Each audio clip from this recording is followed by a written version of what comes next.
अगर किसी को आईबीएस संग्रहणी का रोग है तो ये जानकारी आपकी सालों पुरानी समस्या को सिर्फ 30 दिनों में जड़ से खत्म कर सकती है। जी हाँ, अगर आप भी ऐसे व्यक्तियों में से हैं जिनको दिन में बार बार मलत्याग के लिए जाना पड़ता है, दिन में 4-5 बार प्रेशर आना, मरोड़ लगना, सफेद सफेद म्यूकस जैसा मल आना, पेट में गुड़गुड़ाहट होना, ये सारे सिम्टम जो हैं क्रोनिक आईबीएस के सिम्टम है दोस्तों। आयुर्वेद में इस समस्या को आमज ग्रहणी और भय शोक अतिसार के रूप में देखा जाता है। आप कहेंगे जी ये क्या है? देखो 4 प्रकार के ग्रहणी रोग हैं। अब आपको कौन सा है आप पता कीजिए। वातज ग्रहणी है, पित्तज ग्रहणी है, कफज ग्रहणी है या त्रिदोषज ग्रहणी है जिसे सन्निपातज ग्रहणी भी कहते हैं। ये 4 प्रकार हैं ग्रहणी के और चारों के सिम्टम भी अलग अलग हैं दोस्तों। और भय शोक अतिसार का इसमें क्या कनेक्शन है ये सभी आज हम कवर करेंगे। ग्रहणी का मतलब होता है दोस्तों अन्न का ग्रहण करने वाली आंत।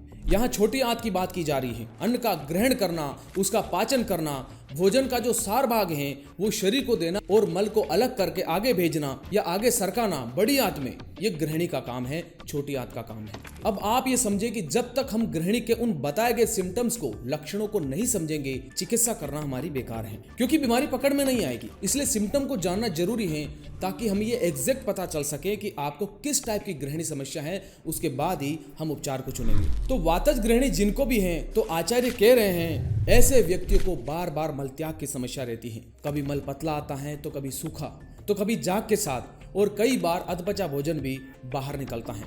मलत्याग से पहले पेट में दर्द होता है और खाना खाने के बाद पेट में भारीपन, गैस और गुड़गुड़ाहट बनी रहती है। पाचन कभी ठीक रहता है तो कभी अचानक खराब हो जाता है। कभी दस्त तो कभी कब्ज की स्थिति वातज ग्रहणी वालों में बनती रहती है। शरीर में रूखापन बढ़ जाता है, मुंह और गला सूखना, शरीर में ड्राइनेस महसूस होना, साथ ही धीरे धीरे कमजोरी, भूख की कमी और वजन घटना भी शुरू हो जाता है। कुछ लोगों में सूखी खांसी, हल्की सांस की तकलीफ और पसलियों, हृदय या गुदा क्षेत्र में चुभन जैसा दर्द भी महसूस हो सकता है। मानसिक रूप से भी असर दिखता है दोस्तों। मन में घबराहट, बेचैनी और बिना वजह डर बना रहता है। अगर ये लक्षण धीरे धीरे दिख रहे हैं तो आयुर्वेद के अनुसार इसे वातज ग्रहणी के संकेत माना जाता है। पित्तज ग्रहणी की समस्या में आचार्य कह रहे हैं सो अजीर्ण नील पिताम्ब पिताबह सौर्यते द्रवम पुति अम्ल उद्गार हत कंठ दाह अरुचि तुर्दृत। यानी पित्तज ग्रहणी जिनको होगी उनके सीने में और गले में भयानक जलन होगी, हीट बर्न, गैस्ट्राइटिस, खट्टी डकारें आएगी, बार बार प्रेशर आएगा, पर मल दुर्गंध युक्त ढीला दस्त जैसा आएगा और मल त्याग के समय जलन होगी। रोगी के शरीर का रंग पीला सा दिखाई देने लगता है, मल का रंग भी पीला या नीला दिखाई देगा। खाने के प्रति अरुचि, भूख कम हो जाएगी। ऐसे व्यक्ति को प्यास भी ज्यादा लगेगी और गर्मी बढ़ने के कारण पसीना भी ज्यादा आएगा। अब कफज ग्रहणी जिनको है उनमें आचार्य कह रहे हैं ऐसे व्यक्तियों का खाना बहुत मुश्किल से पचता है। हमेशा जी मचलाना, उल्टी जैसा मन और खाने में बिल्कुल मन नहीं करता। मुंह के अंदर कफ लिपटा हुआ सा लगेगा, जीभ पर कोटिंग रहेगी और मुंह का स्वाद मीठा मीठा बना रहेगा। सुबह उठते ही उबकाई आएगी, बड़ा अजीब सा जी मचलना महसूस होगा, बार बार खांसी आएगी और कफ निकलेगा। नजला ठीक नहीं होगा, नाक से पानी आता रहेगा, सिर भारी भारी रहेगा और गर्दन में जकड़न भी बनी रहेगी। ऐसे व्यक्तियों का मल चिपचिपा होता है, भारी होगा, उसमें कफ और आंव मिला होगा, कभी टुकड़ों में आएगा। लेकिन कफज ग्रहणी वाले ये लोग बार बार सोच के लिए नहीं जाते। पूरा शरीर भारी भारी लगेगा, आलस्य रहेगा, नींद ज्यादा आएगी, पाचन अग्नि मंद हो जाएगी, खाना ठीक से पचेगा नहीं, रोगी को मधुर या दूषित डकारें भी आती हैं। ऐसे लोग दिखने में हष्ट पुष्ट तो दिखाई देंगे पर अंदर से बहुत कमजोर होते हैं और मानसिक रूप से भी खुद को कमजोर महसूस करते हैं। अगर ये सारे लक्षण आप में दिख रहे हैं तो समझ लीजिए ये कफज ग्रहणी के संकेत हैं। चौथी ग्रहणी है सन्निपातज ग्रहणी। इसमें आचार्य कहते हैं जब वात, पित्त और कफ तीनों दोष एक साथ बिगड़ जाते हैं तो उसे सन्निपातज ग्रहणी कहते हैं। यानी वातज ग्रहणी, पित्तज ग्रहणी और कफज ग्रहणी तीनों के लक्षण रोगी में दिखाई देते हैं। कभी दस्त तो कभी कब्ज, कभी मल ढीला पतला तो कभी कभी चिपचिपा, पेट में दर्द और गुड़गुड़ाहट रहना, जलन और खट्टी डकार, शरीर में भारीपन और स्लो डाइजेशन, खाने का मन नहीं करना और शरीर में कमजोरी, ये मिले जुले लक्षण दिखाई देते हैं। आयुर्वेद के अनुसार तो ये 4 प्रकार की ग्रहणी है जो भी आपने जाना। अब एक और ग्रहणी रोग है आमज ग्रहणी। जब ग्रहणी रोग आम के साथ होता है तब उसे आमज ग्रहणी भी कहा जाता है दोस्तों। जब आप बिना भूख के खाते हैं या बहुत भारी खाना खाते हैं तो आपकी अग्नि उसे पचा नहीं पाती। वो खाना आपके पेट में पड़ा पड़ा सड़ने लगता है और एक चिपचिपा जहर बनाता है, अनडाइजेस्ट मेटाबॉलिक वेस्ट, जो किसी कारण से पूरी तरह से नहीं पचा। उसे ही आयुर्वेद में आम कहा है और यही आम गृहिणी आंतों में जाकर चिपक जाता है और ये आम इतना खराब है दोस्तों, अगर ये शरीर में है तो कोई भी दवा काम नहीं करेगी, आप चाहे कितना ही महंगा ट्रीटमेंट ले लीजिए। चारों प्रकार के गृहिणी रोग का जो मूल कारण है वो ये गंदा आम है। शुरुआती गंदगी है ये, इसके बगैर कहानी आगे नहीं बढ़ती। इसलिए सबसे पहले इस अंदर जमे आम को निकालना बहुत जरूरी हो जाता है। हमें अंदर जमे आम को निकालना भी है और खाने का फिर से आम नहीं बने, इन दोनों पर काम करना होता है। इसलिए आम का पाचन हो सके ऐसी औषधियां सेवन करनी होती है। साथ में दीपन औषधियां भी दी जाती हैं ताकि भूख लगे, खाने के प्रति रुचि बढ़े और खाने का फिर से आम ना बने। अच्छा, जिनको आमज गृहिणी की समस्या है उनमें क्या क्या लक्षण देखने को मिलेंगे? आमज गृहिणी जिनको होगी उनके पेट में गुड़गुड़ाहट, आलस बना रहेगा, बॉडी में हैवीनेस रहेगा, भारीपन रहेगा, शरीर के अलग अलग हिस्से में दर्द बना रहेगा, दिन में अजीब सा बेचैनी सी लगेगी, अधपचा मल बाहर आएगा, खाना खाने का मन नहीं करेगा, सुबह जीभ पर सफेद मोटी परत दिखाई देगी और मल में दुर्गंधी आएगी। तो ये आमज गृहिणी के लक्षण जानने चाहिए। पर इन सबसे अलग एक चीज और है दोस्तों, जिस पर कभी आपका ध्यान जाता ही नहीं है और आईबीएस वाली समस्या में इसका बहुत बड़ा कनेक्शन है और वो है भय, शोक, अतिसार। अब आप कहेंगे ये क्या है? जिसे नाम से ही आपको पता लग रहा है, भय यानी डर, शोक यानी दुख, किसी बात का दुख या डर से प्रेशर लग जाना। होता है ना कि कोई अचानक कोई दुखद खबर सुनने को मिली या किसी ना किसी बात को लेकर डर दिमाग में आया, घबराहट हुई और प्रेशर लग गया। इसे ही आचार्य ने भय, शोक, अतिसार कहा है और ये आईबीएस से जुड़ा रोग है क्योंकि इसमें नर्वस सिस्टम वीक हो जाता है। जब मन कमजोर होता है दोस्तों तो शरीर भी रिएक्ट करता है।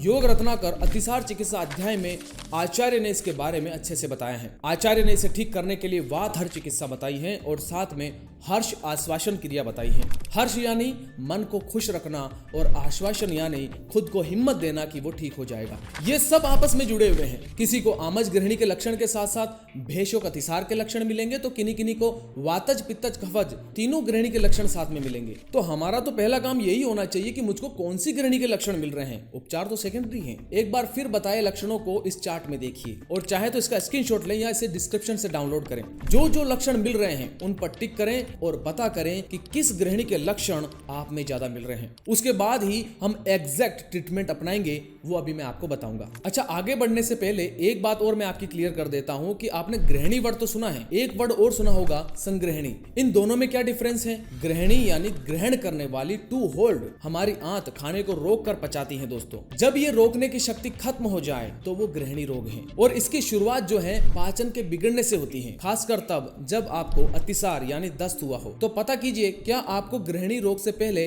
डायरिया हुआ था और उसके तुरंत बाद आपने भारी भोजन खाया, पाचन बिगड़ा, अग्नि मंद हुई, समझो गृहिणी रोग की शुरुआत हुई। अब संग्रहणी ये तब होती हैं जब रोग क्रोनिक यानी पुराना हो जाए।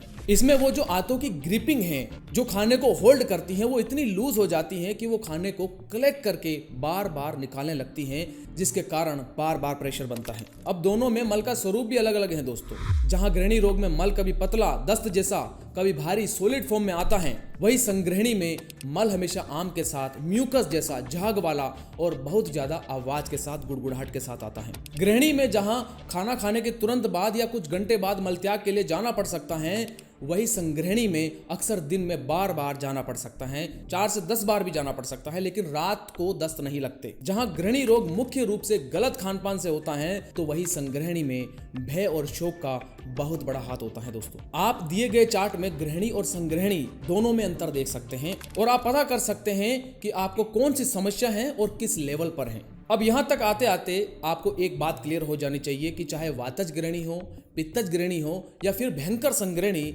इन सब की शुरुआत जो है अग्नि मंद होने से और अग्नि के विकृत होने से होती है।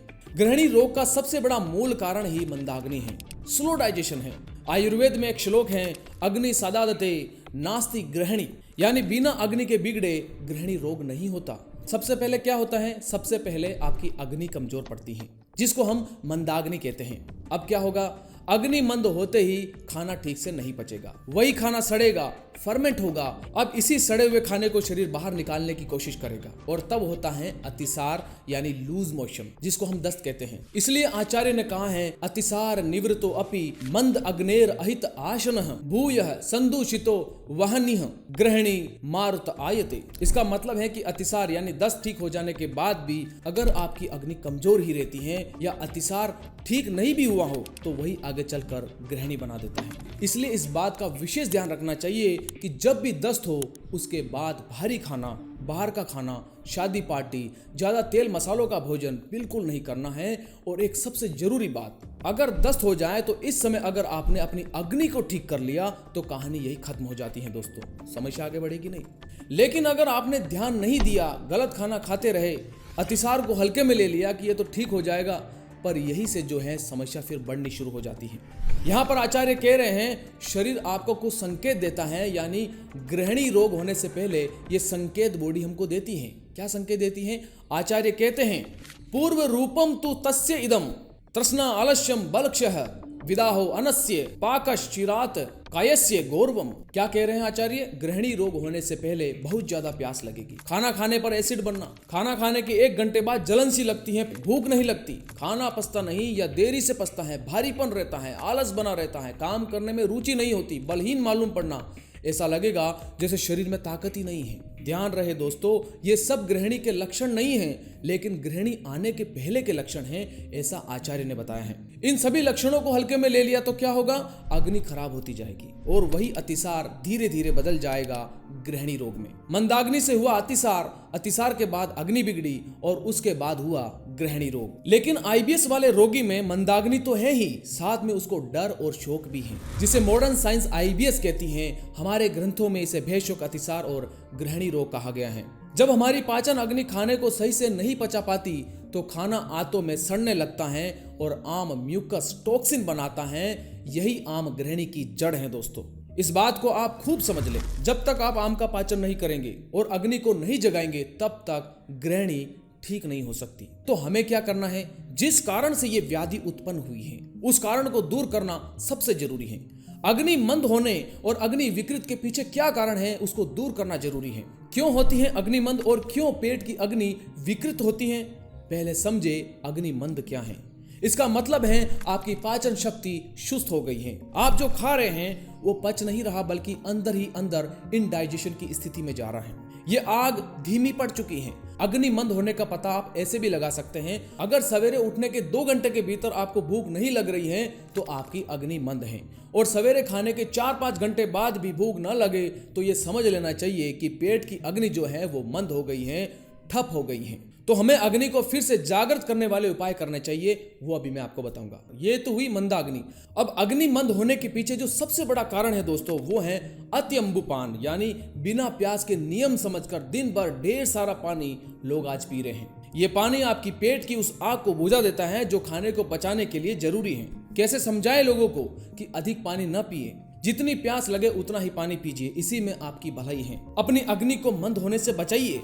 अग्नि मंद होने का दूसरा बड़ा कारण है विरुद्ध आहार, गलत फूड कॉम्बिनेशन, जैसा कि आप चार्ट में देख पा रहे हैं। ये सभी फूड कॉम्बिनेशन आपकी अग्नि को मंद के साथ विकृत भी करते हैं। और क्या कारण है अग्नि मंद होने के? गलत टाइम पर खाना।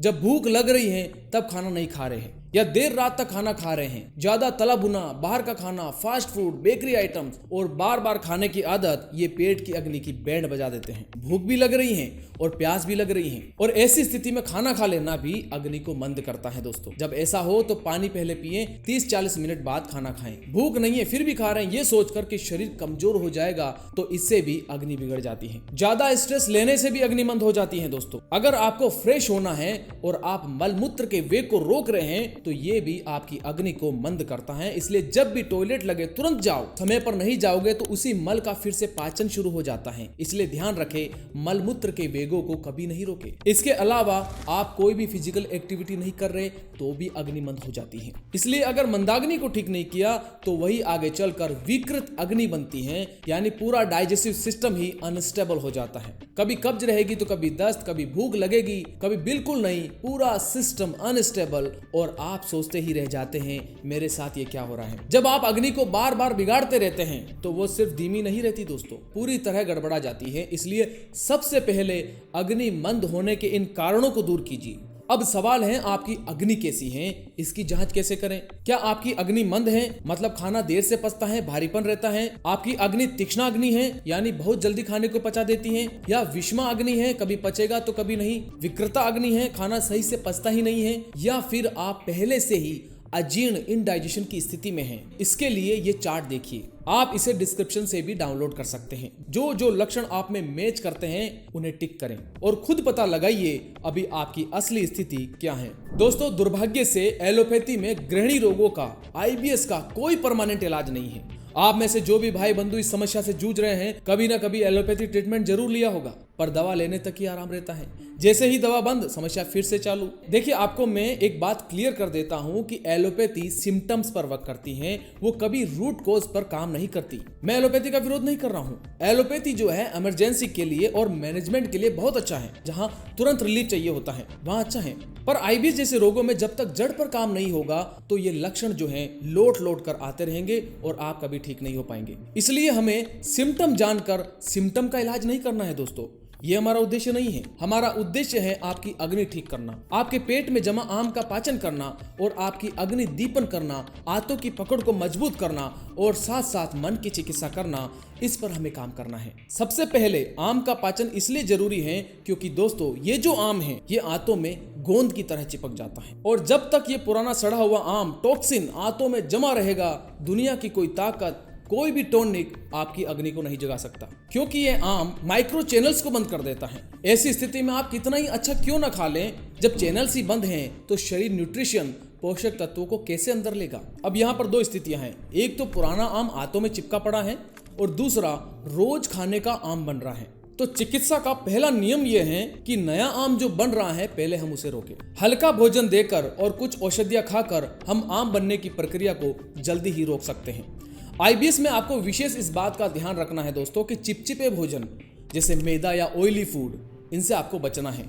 साथ ही भारी भोजन जो पचने में भारी हो और अधकच्चे भोजन जो पूरी तरह से नहीं पका हो और सलाद आदि पदार्थों का सेवन गृहिणी के रोगों में कभी नहीं करना चाहिए। तो अब औषधि क्या लें ताकि आम का पाचन जल्दी हो? तो योग रत्नाकर में आचार्य ने शुंठी आदि क्वाद बताया है। तो आचार्य कहते हैं, शुंठी समुस्त अति विषाम गुड़ुचि पिबेत जलेन सम अंशाम मंद अनलत्वे सततम आम वाते सामानुबंधे गृहिणी गदेचे, यानी शुंठी, नागरमोता, अतीस और गिलोय, इन सबको बराबर मात्रा में लेकर इसका काढ़ा बनाना है। ये काढ़ा आपकी मंद पड़ी अग्नि को तो जगाएगा ही, साथ में पेट में जमे आम को भी रिमूव करता है। इसके अलावा जिनको निरंतर आमवात की समस्या है, रूमेटॉइड अर्थराइटिस जिसको हम बोलते हैं, उसमें भी इस काढ़े को लिया जा सकता है और सर्व प्रकार की गृहिणी रोग में इसको दिया जा सकता है। चाहे आपको वात, पित्त, कफ या त्रिदोषित गृहिणी हो, इसे लिया जा सकता है। अब काढ़ा कैसे बनाएं और कब इसका सेवन करना है, तो इसकी विधि आपको सामने दी गई है, इसका स्क्रीनशॉट लीजिए। इसी काढ़े के साथ चित्रकादि गुटिका भी दे सकते हैं, ये सोने पे सुहागा है।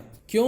क्योंकि जहां शुंठी आदि क्वाथ शरीर की गंदगी आम को बाहर निकालता है, वहीं चित्रकादि गुटिका आपकी बुझी हुई जठराग्नि को फिर से शीघ्र प्रदीप्त कर देती है। आचार्य कहते हैं, चित्रक आदि गुटिका विपाचयति आमम दीपयति आशुच अनलम, यानी यह गुटिका शरीर में जमे हुए आम को तुरंत पचाती है और आपकी भूख को बहुत तेजी से बढ़ाती है। लेना कैसे है? शुंठी आदि क्वाथ जो अभी आपको बताया है, इसके साथ 1-2 गोली लीजिए सुबह शाम खाने के 45 मिनट पहले। गृहिणी रोगों में आचार्यों ने तक्र यानी छाछ की बहुत प्रशंसा की है और प्रशंसा करते हुए कहा है कि जिस तरह देवताओं के लिए अमृत प्रधान है, वैसे पृथ्वी के मनुष्य के लिए तक्र है, छाछ है, यानी अमृत समान छाछ को बताया है। इससे गृहिणी रोग उत्पन्न नहीं होता, यानी गृहिणी IBS का कष्ट नहीं होता, ऐसा आचार्यों ने कहा है। अब यहाँ पर आपको किस टाइप की गृहिणी है, उसी हिसाब से छाछ का प्रयोग आचार्यों ने बताया है। अगर आपको वातज गृहिणी, सूखी खांसी और गैस है, तो छाछ में सेंधा नमक और त्रिकटु डालकर पिए और साथ में चित्रकादि वटी लें। अगर आपको पित्तज गृहिणी, भयंकर एसिडिटी और जलन है,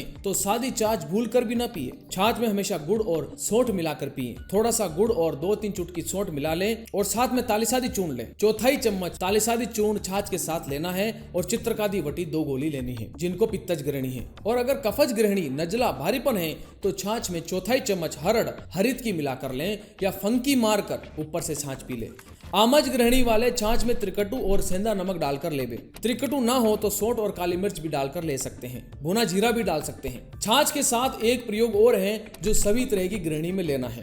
आमनाशक और अग्निवर्धक प्रयोग है ये। आचार्य कह रहे हैं, चूर्ण चव्यक चित्रक श्री विश्व भेषज निर्मित तक्रेण सहितम हंति गृहिणी दुख कारिणम। चाव, चित्रक मूल, बेल का गूदा और सौंठ, इन सब चीजों को समान लेकर चूर्ण कर तक्र के साथ यानी छाछ के साथ सेवन करने से दुखदायी गृहिणी भी नष्ट होती है, ऐसा आचार्य कहते हैं। पर ध्यान रहे, जब आप खाना खाएं तो भोजन के आखिर में आधे से 1 चम्मच इस चूर्ण की फंकी मारकर छाछ ऊपर से पी ले। सुबह शाम इस प्रयोग को करें, पर लेट नाइट खाना खाते हैं तो छाछ नाइट में नहीं पीनी है। तो फिर कैसे लेना है? शाम को 4 से 5 बजे के आसपास आप सिर्फ छाछ के साथ इस चूर्ण को लें, इसका ध्यान रहे। और वैसे लेट नाइट इस समस्या में खाना नहीं खाएं तो अच्छा है। ये प्रयोग आम को निकालने में हेल्प करेगा, साथ ही स्लो डाइजेशन, IBS, पेट दर्द, आंतों की सूजन, डायरिया, भारीपन और मल की सड़न और उससे होने वाली बदबू को समाप्त करता है। छाछ तक्र का सेवन किनको नहीं करना है? जिनकी छाती में चोट या घाव हो, बहुत ज्यादा गर्मी के मौसम में, शरीर में बहुत ज्यादा कमजोरी होने पर, चक्कर आने या बेहोशी की स्थिति में, और अगर शरीर में जलन हो या खून से संबंधित कोई बीमारी हो, रक्त पित्त की समस्या हो, इन सभी अवस्थाओं में छाछ पीना सेहत को नुकसान पहुंचा सकता है। दोस्तों, अब मैं आपको सभी प्रकार के अजीर्णनाशक यानी इनडाइजेशन को खत्म करने वाला महानुस्खे के बारे में बताता हूं। यह बहुत अद्भुत उपाय है। गृहिणी रोगों में इस उपाय को करना बहुत जरूरी है। अजीर्ण यानी इनडाइजेशन, खाया हुआ भोजन शरीर को लगने के बजाय आम बन जाए तो उसे आयुर्वेद में अजीर्ण कहते हैं। आचार्य कहते हैं, आलिप्य जठरम प्राज्ञो हिंगु त्रिउष्ण सेंधवे दिवा स्वाप प्रकुर्वित सर्व अजीर्ण प्रणाशनम, यानी कि बुद्धिमान वैद्य अजीर्ण यानी इंडाइजेशन वाले रोगी के पेट पर हींग, सौंठ, पीपल, काली मिर्च और सेंधा नमक को पानी में पीसकर लेप कराएं और दिन में सोने को कहें। इससे सब प्रकार के अजीर्ण नष्ट हो जाते हैं, यानी हर तरह के डाइजेशन प्रॉब्लम को फिक्स कर देता है। पेट पर लेप कैसे करना है, इसकी विधि सामने दी गई है। स्क्रीनशॉट लें। दिन में 1 बार इसका लेप करना है। लेप करके थोड़ा आराम करे तो अच्छा है। दोस्तों, ये फॉर्मूला डायरेक्ट इंडाइजेशन की जड़ पर वार करता है, यानी सीधे आपकी अग्नि को ठीक करता है और पूरे डाइजेस्टिव सिस्टम फैक्ट्री को रिसेट कर देता है। अल्टीमेट डाइजेशन रिसेटर इसको कह सकते हैं। चाहे खाने के बाद भयंकर ब्लोटिंग यानी पेट फूलता हो, एसिडिटी गले तक आ रही हो या वीकेंड के जंक फूड का हैंगओवर हो, ये उपाय आपकी गट हेल्थ को पूरी तरह फिक्स कर देता है। पेट की अग्नि को तीव्र करने वाला अगला प्रयोग है हिंगावष्टक चूर्ण। ये 8 चीजों से मिलकर तैयार होता है। दोस्तों, सौंठ, पीपली, काली मिर्च, अजमोदा, सेंधा नमक, जीरा और काला जीरा और शुद्ध हिंग, इन सबको समान मात्रा में लेकर इसे बनाया जाता है। इसकी चूर्ण की 1/4 चम्मच भोजन के पहले ग्रास में डालें और ऊपर से 1/4 चम्मच घी मिलाएं और खाएं। उसके बाद बचा भोजन लेना शुरू करें। यह प्रयोग सुबह शाम करना है, ऐसा आचार्यों का निर्देश है। इससे जठराग्नि तीव्र होती है, डाइजेशन सुधरता है और पेट में जमी हुई गैस जो गांठ का रूप ले लेती है वो इससे ठीक होती है। ध्यान रहे, पित्तज गृहिणी वाले इस प्रयोग को ना करें, या जिनको पेट में या सीने में जलन हो या मुंह में छाले, खट्टी डकारे जिनको आती हो, वे इस प्रयोग को ना करें, बाकी ले सकते हैं। अग्नि को बलवान करने वाला अगला प्रयोग है जिसे आपको सवेरे सवेरे करना है। इसमें आचार्य कहते हैं, दहन अजमोद सेंधव नागर मरीचम पिव आम्ल तक्रेण सप्ताहात अग्नि बलम गृहिणी अतिसार सूल गनम, यानी चित्रक मूल, अजवाइन, सेंधा नमक, सौंठ और काली मिर्च, इन सबको समान मात्रा में लेकर चूर्ण बना लेना है। इस चूर्ण को खट्टी छाछ अम्ल तक्र के साथ पीने से केवल 1 सप्ताह के भीतर जठराग्नि बलवान हो जाती है तथा गृहिणी, दस्त और पेट का दर्द जड़ से नष्ट हो जाता है। इस प्रयोग को भी आप 21 दिन तक कर सकते हैं, फिर गैप देकर फिर से शुरू कर सकते हैं जब तक समस्या ठीक न हो जाए। जब आप फ्रेश हो जाएं तो खट्टी छाछ के साथ आधे से 1 चम्मच इस चूर्ण की फंकी मारे और ऊपर से छाछ पी ले। पित्तज गृहिणी वाले खट्टी छाछ न ले, ताजा ही ले, उसमें गुड़ मिलाकर लें, इसका ध्यान रखें। दोस्तों, अभी तक के जितने भी उपाय आपको बताए हैं वे हर प्रकार के गृहिणी रोग में यानी सर्व गृहिणी में काम करेंगे। लेकिन अगर गृहिणी रोग के साथ ही आपको भय शोक भी है, यानी जो अभी पहले आपको बताया था कि किसी बात का दुख या डर से आपको प्रेशर लग जाता है, तो ये भय शोक अतिसार हैं। अगर आपको मानसिक तनाव, चिंता, डर, इनसिक्योरिटी की फीलिंग है, ये सभी कारण अगर आपके IBS के लिए जिम्मेदार हैं, तो इनको कम करने के लिए आचार्य ने वातहर क्रिया और हर्ष आश्वासन क्रिया बताई है। वातहर क्रिया मतलब ऐसी चीजें जो वात को शांत करें और पेट की गति को नॉर्मल करें, और हर्ष आश्वासन क्रिया मतलब मन को शांत रखने वाले काम आपको करने हैं, खुद को खुश रखना है, डर चिंता को कम करना होता है, क्योंकि यहाँ बीमारी सिर्फ पेट में नहीं है, मन और पेट दोनों जुड़े हुए हैं। जब तक मन शांत नहीं होगा पेट भी ठीक नहीं होगा। कैसे करें? आचार्य लिखते हैं, पष्टप्रणी, बला, बेल का गूदा, धनिया, नीलोत्पल, सौंठ, वाइबिडिंग, अतीस, नागरमोथा, देवदारू, पाठ और काली मिर्च, इन सब औषधियों को बराबर मात्रा में लेकर इन्हें कूटकर यवकूट यानी मोटा चूर्ण बना ले। अब क्या करना है, 1 चम्मच चूर्ण लो, उसे 1 गिलास पानी में डालकर धीमी आंच पर उबालो। जब पानी सिर्फ चौथाई रह जाए तब इसे छान लो और सुबह खाली पेट इसे पियो। और शाम को भोजन से पहले करीब 5-6 बजे इसे हल्का गुनगुना ही पी लो। ध्यान रहे, काढ़ा हमेशा ताजा बनाकर ही लेना है। आचार्य कहते हैं इससे शोक से उत्पन्न अतिसार यानी स्ट्रेस, एंजाइटी से होने वाला डायरिया, IBS धीरे धीरे जड़ से खत्म हो जाता है। बेशुक अतिसार में भोजन के बाद तालिसादी चूर्ण आधा चम्मच और मानस मित्र बटी 1 गोली और स्मृति सागर रस 1 गोली, इन तीनों को आपस में मिलाकर पीस लें और शहद के साथ चाटें। या इसे दूसरे तरीके से भी ले सकते हैं। 1 गिलास लीजिए, उसमें 20 ml द्राक्षासव डालें, उतना ही यानी 20 ml गुनगुना पानी मिलाएं और फिर यह तैयार किया हुआ पाउडर उसमें घोलकर पी लें। इसे आपको दिन में 2 बार लेना है, सुबह और शाम के भोजन के लगभग 20-30 मिनट बाद। अगर किसी को बहुत ज्यादा एसिडिटी या पेट में जलन रहती है तो वे द्राक्षासव की जगह सादे गुनगुने पानी या शहद के साथ ही लें। दोस्तों, तालिसादी चूर्ण जो है शरीर के बंद चैनल को खोलता है, दवाइयों का असर तेज करता है। वही मानस मित्र बटी दिमाग और नर्वस सिस्टम को शांत करती है, तनाव का असर पेट पर नहीं पड़ने देती। स्मृति सागर रस नसों को मजबूत बनाता है, जिससे डर की वजह से होने वाला लूज मोशन कंट्रोल में रहता है।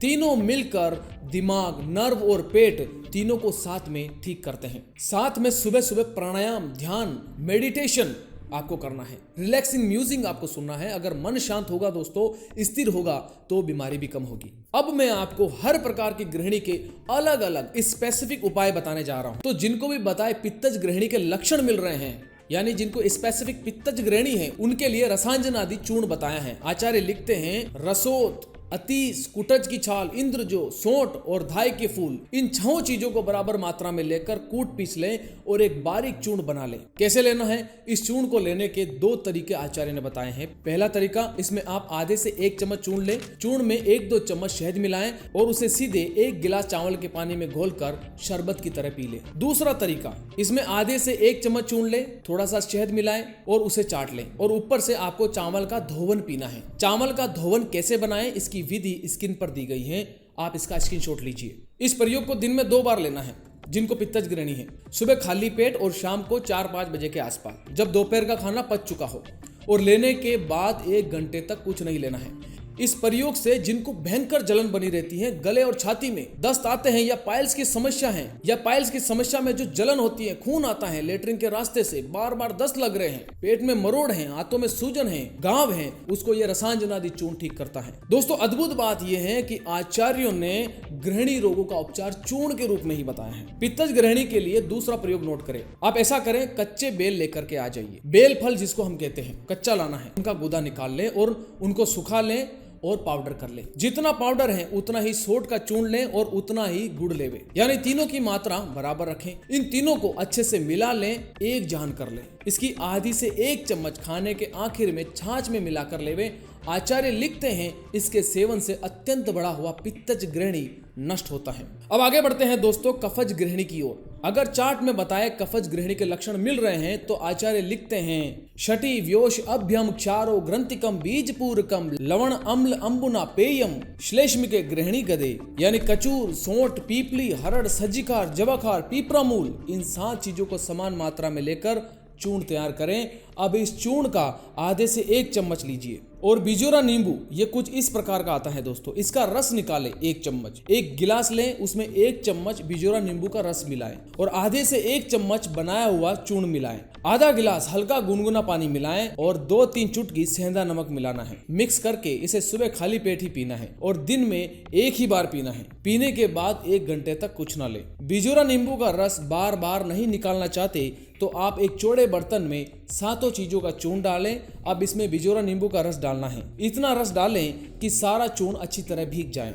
या चूर्ण अच्छी तरह से डूब जाए। अब इसे छाया में सूखने दें। जब रस पूरी तरह सूख जाए तो इसे दोबारा पीस लें। इस विधि से नींबू के गुण चूर्ण के कण कण में समा जाते हैं दोस्तों, और फिर आपको अलग से रस मिलाने की जरूरत नहीं पड़ती। ये आप बना बनाया भी ले सकते हैं ताकि आपका समय बचे। अब बस इसकी 1 चम्मच चूर्ण गुनगुने पानी के साथ लें। ये प्रयोग जिद्दी म्यूकस आम का खात्मा करता है, पेट में भारीपन, आलस, बुझी हुई जठराग्नि को प्रचंड करना, आंतों की गहरी सफाई, खट्टी डकारे और बदहजमी को दूर करता है। अब आते हैं वातज गृहिणी पर। अगर ये लक्षण मिल रहे हैं तो आपकी पाचन शक्ति कमजोर और अनस्टेबल है। और आपको वातज गृहिणी है। आचार्य एक जरूरी सावधानी बताते हैं, अगर आते आम टॉक्सिन से भरी हैं तो इसे सीधे ठीक करने की कोशिश न करें। तो फिर क्या करें? सबसे पहले आम को पचाना जरूरी है, इसलिए यहाँ पर आचार्य हमें बता रहे हैं कि अतिसार चिकित्सा में जो मैंने आम पाचन की क्रिया बताई है उसको कीजिए और आम का पाचन करें। अब हमें कहाँ जाना है? अतिसार चिकित्सा में जाना है। और यहाँ पर पहुंचने पर आचार्य कहते हैं, देवदारू वचा मुस्तम नागर अति विष अभयम सर्व अजीर्ण प्रश्मनम पेयम अति श्रुतम पयः। देवदारू, वच, नागरमोता, सोंठ, अतीस और हरड़, इन छहों औषधियों को समान मात्रा में लेकर दरदरा कूट लें, यानी यवकूट कर लें। अब 10 से 15 ग्राम ये चूर्ण ले, लगभग 2 चम्मच, और 200 ml पानी में धीमी आंच में उबाले। जब आधा रह जाए तब गैस बंद करें। अब यहाँ आचार्य ने जरूरी बात कही है, उबालने के बाद ठंडा करके शीतल किया हुआ ही पीना चाहिए, सुबह सुबह खाली पेट। आचार्य ने इसे सर्वाजीर्ण प्रश्मनम कहा है, यानी सभी प्रकार के डाइजेशन इश्यू को खत्म करता है, अंदर जमे आम को खत्म करता है। वातज गृहिणी में अब आता है इलाज का दूसरा चरण। जब आप देख लें कि पेट का भारीपन खत्म हो गया है और भूख लगने लगी है, यानी आम का पाचन हो गया है, तब आचार्य कहते हैं अब हमें अपनी आंतों को बल देना है। इसके लिए साधारण घी नहीं बल्कि दीपन औषधियां जैसे सौंठ, पीपल, चित्रक से सिद्ध किया हुआ घी लेना है। वात का स्वभाव रूखा होता है दोस्तों, और घी स्निग्ध यानी चिकना होता है। यही घी आपकी आंतों की कमजोरी को दूर करेगा और पेट के दर्द व मरोड़ को जड़ से खत्म कर देगा। तो आचार्य ने वातज गृहिणी वालों के लिए 2 घृत की विधियां बताई हैं, एक पंचमूलादि घृतम और दूसरा शुंठी घृतम बताया है। ये घर पर बनाना आसान नहीं है, अगर आप बना सकते हैं तो विधि सामने दी गई है। यह घी रुकी हुई गैस, वात को बाहर निकालता है और IBS गृहिणी, खून की कमी व पुरानी खांसी को जड़ से मिटाने वाला अमृत समान रामबाण उपाय है। आगे बढ़ते हैं दोस्तों आमज गृहिणी और सन्निपातज गृहिणी की ओर। अब इन दोनों गृहिणी की चिकित्सा हर प्रकार की गृहिणी चिकित्सा यानी सर्व गृहिणी चिकित्सा में बताए अनुसार करें। जो अभी थोड़ी देर पहले आपको बताया था कि ये उपाय सभी प्रकार की गृहिणियों में कर सकते हैं। फिर भी एक बार और इन चार्ट को एक एक करके फोटो ले लीजिए ताकि आपको कंफ्यूजन ना हो। अब आपकी स्क्रीन पर ये जो पहला चार्ट है दोस्तों, ये फाउंडेशन है जो सबको करना है। ये सर्व गृहिणी चिकित्सा है, यानी सभी के लिए अनिवार्य है, सभी को करना है। ये आपके पेट की मेन सफाई यानी आम को निकालेगा और आपकी अग्नि को फिर से जलाएगा। अब इस दूसरे चार्ट में अपनी गृहिणी के टाइप के अनुसार एक विशेष उपाय आपको चुनना है और उसे पहले चार्ट के साथ जोड़ ले। इतना सा आपको करना है। अगर फिर भी आपको समझ नहीं आ रहा कि आपकी समस्या के अनुसार आपको क्या उपचार करना चाहिए, तो आप हमें WhatsApp पर अपनी समस्या बताकर औषध की सही जानकारी ले सकते हैं। हो सकता है जवाब देने में देरी हो, पर मैं जल्दी कोशिश करूंगा आपको जवाब देने की। अब क्या नहीं खाना है, ये सबसे महत्वपूर्ण है संगृहिणी IBS के रोग में। भारी दालें जैसे उड़द, राजमा, चना, लोबिया, गरिष्ठ सब्जियां जैसे कटहल, गोभी, भिंडी, दूध और दूध से बनी चीजें, पनीर, दही, कच्चा सलाद और बाहर का जंक फूड, पैक्ड फूड बिल्कुल नहीं खाना है। विरुद्ध आहार भी नहीं करना है। क्या खा सकते हैं? आसानी से पचने वाली सब्जियां जैसे लौकी, तोरई, टिंडा, कद्दू, परवल। दालों में सिर्फ मूंग दाल या मसूर की दाल लेवें। दोस्तों इस समस्या में लोग सालों साल तक दवा खाते हैं, उन्हें अंतर ही नहीं पता, ना उनको कोई समझाता है कि तुम्हारी समस्या क्या है। सही चिकित्सा और अनुशासन से इसे कम समय में जड़ से खत्म किया जा सकता है। दोस्तों 1 महीने में काफी अच्छा रिजल्ट मिल जाता है। जड़ से खत्म करने के लिए औषधि लंबी चल सकती है, क्योंकि आचार्य ने इसे कष्ट साध्य बताया है, यानी ठीक तो होगी पर मुश्किल से ठीक होगी। इस चीज के लिए आप पहले से प्रिपेयर रहें। और हाँ, आपसे निवेदन है कि इस वीडियो को बार बार जरूर देखें और पेन डायरी लेकर बैठें। इस तरह की रिसर्च वीडियो में बहुत टाइम लगता है दोस्तों। आशा करता हूँ आपको ये जानकारी अच्छी लगी हो और आपके काम आए। आप कमेंट करके जरूर बताएं ये जानकारी आपको कैसी लगी। सदैव आप मुझसे प्रेम करें और सदैव मैं आप सभी की सेवा करता रहूं। धन्यवाद।